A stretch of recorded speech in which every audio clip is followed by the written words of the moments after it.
10 টাকা দাও না, আইসক্রিম কিনে খাবো। আমার কাছে টাকা নেই। আমি কি তোমার বাবার টাকা চেয়েছি নাকি? আমি তো আমার বাবার টাকা চেয়েছি। কেন, তোর বাবা কি লাখ লাখ টাকা দিয়ে রাখিস নাকি আমার কাছে? তাহলে তোমাকে আর এই বাড়ি থাকতে হবে না, তুমি বাপের বাড়ি চলে যাও। তোর বাবা না আমারে এমনি এমনি নিয়ে আসেনি, আমারে বিয়ে করার জন্য 5 লাখ টাকা 3 ভরি সোনা একটা বাইকও নিয়েছে। ওইগুলো ফেরত দিতে বল, আমি এমনিই চলে যাচ্ছি।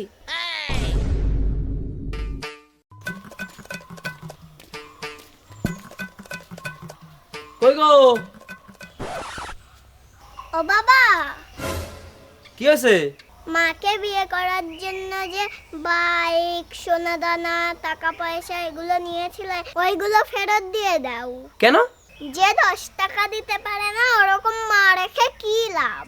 আমি তোমারে আবার বিয়ে দেব, তুমি একদম চিন্তা করো না।